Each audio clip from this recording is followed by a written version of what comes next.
Men Vadå? Nej, men det här, hur ska jag kunna leva på det här när jag är gammal?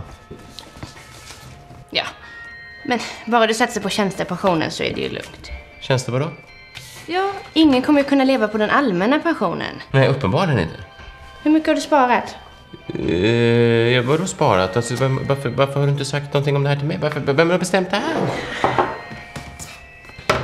Vilket fackförbund är du med i? Det vanliga Svenska Riksförbundet, antar jag. Eller förgreningar för filatelister och andra filantroper.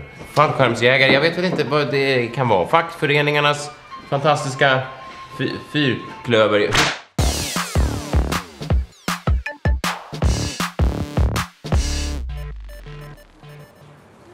Hej, det här är Messiah Hallberg.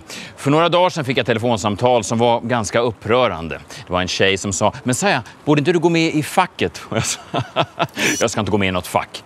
Men sen tänkte jag ganska snart om. Jag förstod, det här är en unik möjlighet för mig att ta mig in på insidan och se vad det är för skit de egentligen håller på med. Så jag tecknade upp ett medlemskap. Follow the money! Jag ska vara med om mitt livsskop och ni ska vara med hela vägen. Häng med!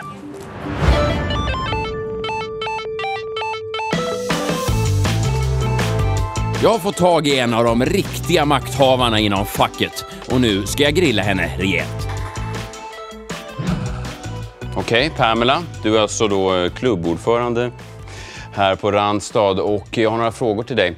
Jag betalar alltså in några 100 kronor i månaden. Jag får vara med i facket. Bra affärsidé. Smart tänkt, Pamela, men vad får jag egentligen ut av det? Så här, att vara med i facket är som att ha en kompis att hålla i hand under hela arbetslivet. Ja, du kan alltid höra av dig till oss. Om du skulle ha problem med semester eller timmar som inte blir utbetalda så hjälper vi dig. Ja, det är ju några saker, men det är inget mer än så som jag får i alla fall. Jo då, du får ju mycket mer än så.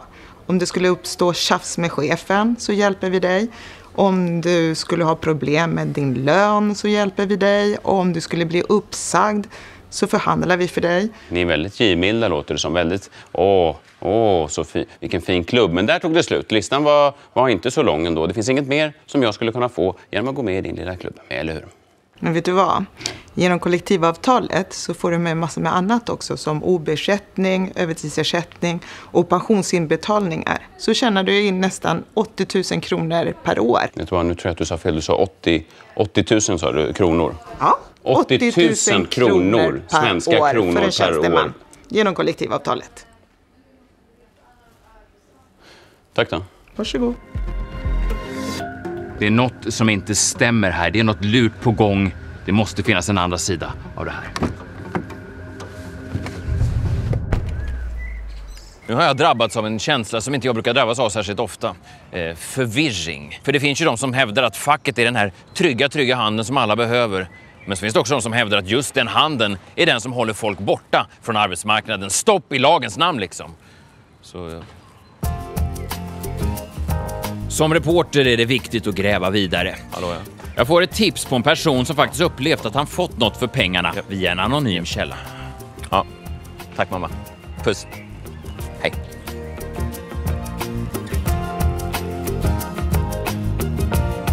Nu är vi på väg ut till riktigt okända marker här. Vi har begett oss till någonting som kallas i folkmun för Gästrikland.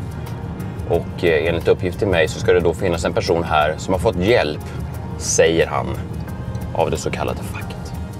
Jag tänker på det som Pamela sa. 80 000 kronor per år, per person. 80 000 kronor per år, per tjänsteman. Vid det här laget snurrar 100 tankar i mitt huvud. Men den kanske allra viktigaste, vad är egentligen ett kollektivavtal? Ett kollektivavtal är ett avtal mellan fackförbund och arbetsgivare. Där kan det till exempel stå hur mycket du som lägst ska ha i lön och andra villkor som rör arbetstider och semester med mera. Genom avtalet så får du också tjänstepension helt automatiskt. Du slipper alltså sitta och förhandla fram varenda detalj, vilket är skönt både för dig och för din chef. Om ditt jobb inte har kollektivavtal så gäller lagen. Men många saker regleras inte där, som till exempel minimilön. Seriöst, kolla upp det. Det finns ingen lag i Sverige som säger att du inte kan få betalt i typ morötter. Därför är det också en kvalitetsstämpel att ett företag har kollektivavtal. Det visar att man tar sina anställda på allvar och de flesta arbetsgivare tycker att det här är viktigt. 9 av 10 arbetande svenskar har kollektivavtal. Har företaget ett avtal så gäller det alla på arbetsplatsen. Men om inte tillräckligt många är med i facket så minskar förhandlingsstyrkan och då även trycket på arbetsgivaren att ha kollektivavtal. Och utan kollektivavtal så är risken stor att arbetsgivaren kommer att anställa den som går med på osäkra och ofta sämre villkor. Och kollektivavtalet är inget hinder för dig att förhandla fram ännu bättre villkor om du vill och kan. Avtalet är ett golv, inte ett tak. Om man lägger ihop allt som finns i kollektivavtalet så blir det i runda slängar värt 80 000 kronor om året. Och det, kompis, blir en hel del morötter. Tack, det räcker.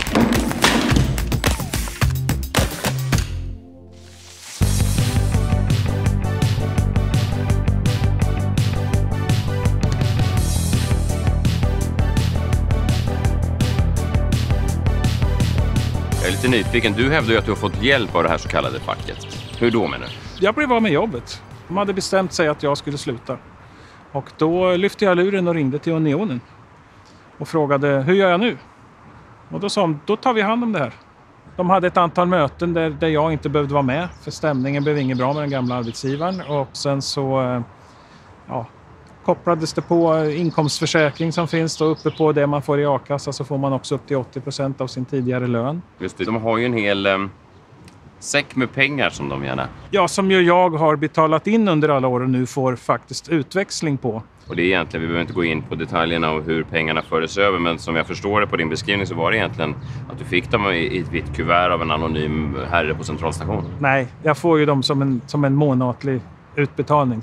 Då är jag felinformerad och jag ber om ursäkt för det. Okej. Och vad ledde det här fram till? Hur har det här förändrat din livssituation? Jag hade redan börjat fundera på en förändring och då var jag ju inne på det här att jag skulle bli lokförare.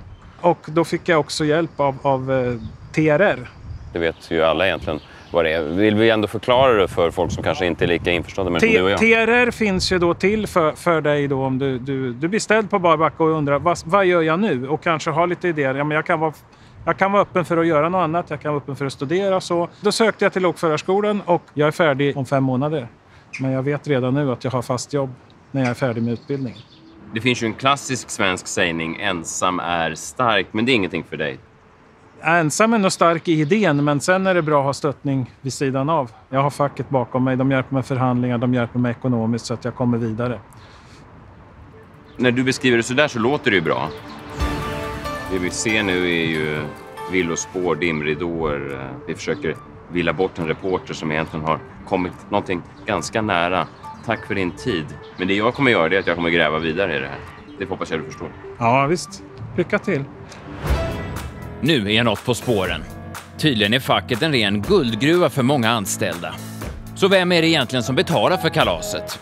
Det ska jag ta reda på. Det här är Messiah Hallberg på en resa genom Sverige. Men vart tar pengarna vägen? Och vem är det egentligen som styr? Skulle du säga att ni har åstadkommit någonting överhuvudtaget? Absolut. Det där låter ju bra. Kanske lite för bra.